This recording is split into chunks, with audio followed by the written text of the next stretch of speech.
देश की 18वीं लोकसभा के आम चुनाव के नतीजे सामने आने के बाद अब सरकार गठन की तरफ एनडीए गठबंधन आगे बढ़ता हुआ दिखाई दे रहा है। तमाम सहयोगी दलों के साथ समर्थन ले लिया गया है और इसी आधार पर आगे सरकार चलाने की तैयारियां की जा रही हैं।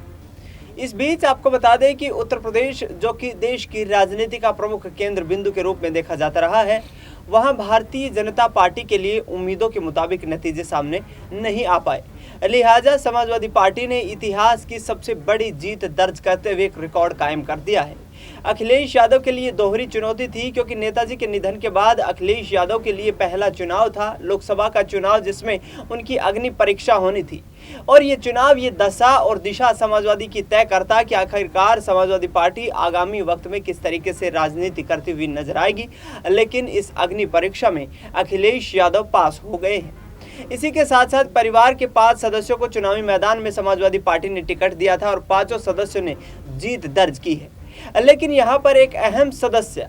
अपर्णा यादव के बारे में चर्चाएं जोरों पर है कि आखिरकार अब अपर्णा यादव क्या करेंगी, क्योंकि नेताजी के निधन के बाद अपर्णा यादव भारतीय जनता पार्टी में शामिल हो गई थी। प्रधानमंत्री नरेंद्र मोदी और योगी आदित्यनाथ की नीतियों से प्रभावित होकर अपने आप को भारतीय जनता पार्टी में वो शामिल कर रही थी। ऐसे में तमाम पहलुओं पर चर्चा करेंगे। मेरे साथ मेरे वरिष्ठ सहयोगी अमन जी मौजूद हैं। अमन जी, किस तरीके से देखते हैं अपर्णा यादव, इकलौता ऐसा चेहरा यादव परिवार का जो सक्रिय राजनीति से, ये यूं कहें कि राजनीतिक ताकत से दूर है, तो समाजवादी पार्टी में यदि वो होती तो क्या बेहतर उनके लिए यहाँ पर राजनीतिक भविष्य हो सकता था? देखिए, बिल्कुल दिनेश, और उत्तर प्रदेश की बात करें, समाजवादी पार्टी की बात करें और उसमें यादव परिवार का जिक्र ना हो, ऐसा हो नहीं सकता। क्योंकि जिस तरह का संघर्ष मुलायम सिंह यादव ने किया, एक पार्टी को मजबूत किया, उत्तर प्रदेश के अंदर कह सकते हैं कई बार मुख्यमंत्री रहे, रक्षा मंत्री रहे, एक तरीके से कहा जाए तो उन्होंने साबित किया कि अगर मेहनत की जाए, संघर्ष किया जाए तो उसका फल मिलता है। उसी की तर्ज पर समाजवादी पार्टी को उन्होंने इतना मजबूत कर दिया कि अब जाकर देखा जाए तो 37 सीटें उत्तर प्रदेश की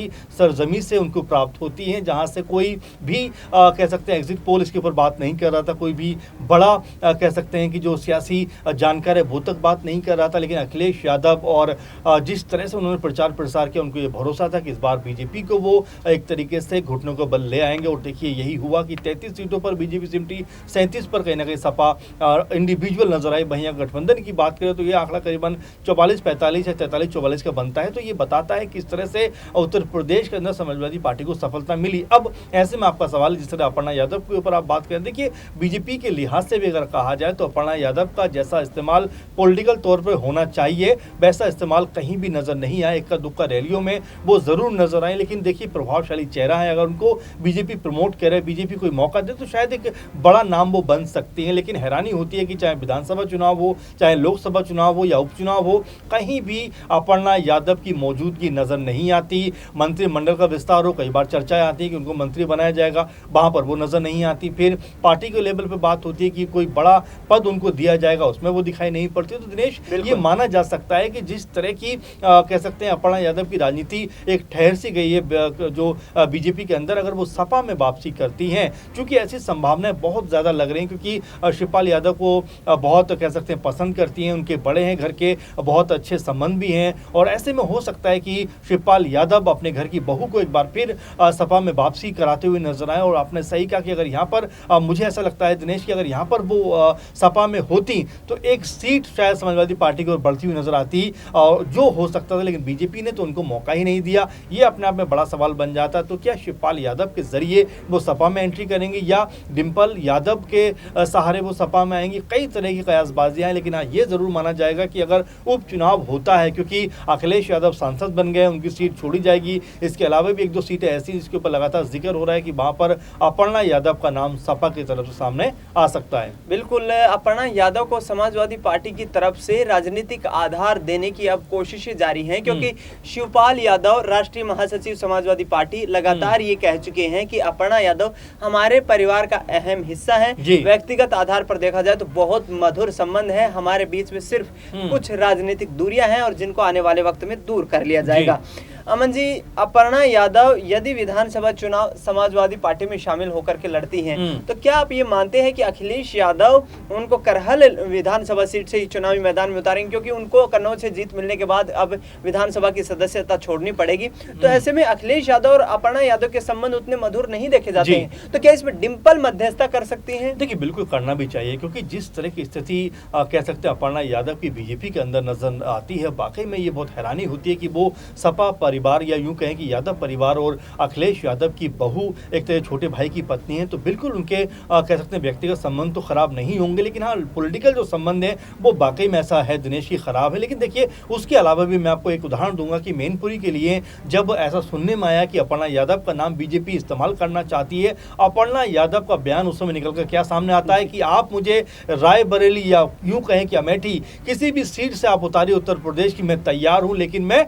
मैनपुरी चुनाव से नहीं उतरूंगी, मैनपुरी में अपनी कह सकते हैं परिवार के खिलाफ नहीं जाऊंगी। तो आप समझ सकते हैं कि व्यक्तिगत और सियासी तौर पर भी अपने परिवार यानी कि जो यादव परिवार है उसके खिलाफ अपर्णा यादव नहीं जाएंगी, और यही बात मुझे लगता है बीजेपी को खली, क्योंकि उसके बाद किसी भी सीट पर अपर्णा यादव को अप्रोच नहीं किया गया। तो अब मुझे ऐसा लगता है, जाहिर बात है कि अगर बीजेपी के अंदर उनकी कोई बहुत बकत नहीं है, कोई बहुत इज्जत नहीं है, कोई बहुत सम्मान नहीं है, कोई अहम पद पर उनको दिया नहीं जा रहा, सौंपा नहीं जा रहा है, और ना ही लोकसभा ना ही विधानसभा कहीं भी वो नजर नहीं आती, तो कोई हैरानी की बात नहीं है कि आने वाले दिनों में एक बार रोकना चाहूंगा आपको बीच में, एक बार रोकना चाहूंगा। योगी आदित्यनाथ क्या अब ये पहल करेंगे कि जो हर्ष बीजेपी का यहाँ पर हुआ है, समाजवादी पार्टी में सेंध लगा करके, कुनबे में सेंध लगा करके उस राजनीति को बचाए रखने की, क्या योगी आदित्यनाथ ये कहीं ना कहीं एक तौर तरीका अपनाते नजर आ सकते हैं? देखिए, बिल्कुल, और अभी सियासी जो कह सकते हैं घटनाक्रम उत्तर प्रदेश में घट रहा है दिनेश, कोई भी नहीं कह सकता था, हम और आप भी शायद इस बात को पूरी तरह नहीं कह सकते, हालांकि हमारा जो सर्वे था वो कहीं ना कहीं बहुत सटीक बैठा था, हमने जो अनुमान किया था और जिस तरह से हमने लोगों से बात की थी, SPN 9 न्यूज के सर्वे जो है बिल्कुल सटीक बैठे थे यहाँ पर, क्योंकि एग्जिट पोल के जो तमाम हमारे ग्राउंड के जो सर्वे आ रहे थे उनके आधार पर ये तमाम गतिविधियां जो है हमने यहाँ पर आप लोगों तक पहुंचाने का प्रयास किया था। अमन जी, कंटिन्यू करिए। जी, बस मैं वही कह रहा था कि अगर योगी कह सकते हैं सीएम है वो उत्तर प्रदेश के, लेकिन सारा का सारा ठीक रहा, अब उनके सर पर फोड़ा जा रहा। आप देखिए, आज मीटिंग में भी जब वो नजर आए बीजेपी की, उनका चेहरा उतरा हुआ था, बहुत मायूस नजर आ रहे थे, ऐसा लगा कि बाकी आला कमान ने शायद उनको लेकर कोई ना कोई बात जरूर ऐसी कही है जो उनको ठेस लगी होगी। ऐसे में अब यहाँ कई विकल्प उभर कर सामने आते हैं, क्योंकि उत्तर प्रदेश में जिस तरह से बीजेपी का कद कम हुआ है कि आने वाले दिनों में यहाँ अपर्णा यादव की जो स्थिति है वो मजबूत हो सकती है बीजेपी के अंदर। अगर ऐसा नहीं होता है तो फिर समाजवादी पार्टी जो अभी जिस तरह से उभर के सामने आई है, जिस तरह से 38 सीटें उनके पक्ष में आई हैं, तो कोई बड़ी बात नहीं है कि अपर्णा यादव खुद योगी जी से कहकर जो है वापसी करती हुई नजर आए, क्योंकि योगी जी को अपना भाई मानती हैं, और ये बात किसी छुपी हुई नहीं है कि योगी ने भी कह सकते हैं कि समय समय पर उनके साथ बैठक की है, चर्चाएं की हैं, लेकिन कभी भी अहम पद पर उनको जिम्मेदारी देने के बारे में नहीं सोचा। तो व्यक्तिगत संबंध तो बहुत मधुर है योगी जी के साथ में, लेकिन पॉलिटिकल तौर पर ऐसा लगता है जी कि अपर्णा यादव को शायद बीजेपी या योगी सरकार जो है वो इस्तेमाल नहीं करना चाहती, और यही सारी वजह है जिससे लगता है कि आने वाले दिनों में, आने वाले वक्त में ऐसा हो सकता है, क्योंकि करल सीट की लगातार बात चल रही, जहां से अभी मौजूदा वक्त में अखिलेश यादव विधायक थे, अब दोनों में से एक पद उनको छोड़ना पड़ेगा, और संभावना है कि करल सीट वो छोड़ने वाले हैं, और विधानसभा में अगर उपचुनाव होता है तो शिवपाल यादव की मुझे लगता है भूमिका हो सकती है, और यहाँ पर अपर्णा यादव चुनाव में नजर आ सकती हैं। बिल्कुल, शिवपाल यादव कहीं ना कहीं एक मध्यस्थ के रूप में मजबूती के साथ अखिलेश यादव और अपर्णा यादव के रिश्तों में राजनीतिक रूप से गतिविधियां जो घटित हो रही हैं उनमें एक अहम रोल निभा सकते हैं। बार बार ये कहते हुए नजर आ रहे हैं कि अपर्णा हमारे परिवार से दूर नहीं है, तो अब देखना ये होगा कि भारतीय जनता पार्टी से इंतजार करने के बाद अब क्या अपर्णा यादव फिर से समाजवादी पार्टी की तरफ टर्न लेते हुए नजर आएंगी। फिलहाल अमन जी, अपनी तमाम जानकारी साझा की आपका बहुत बहुत शुक्रिया। देश दुनिया की तमाम बड़ी खबरों के लिए आप देखते रहिए SPN 9 न्यूज।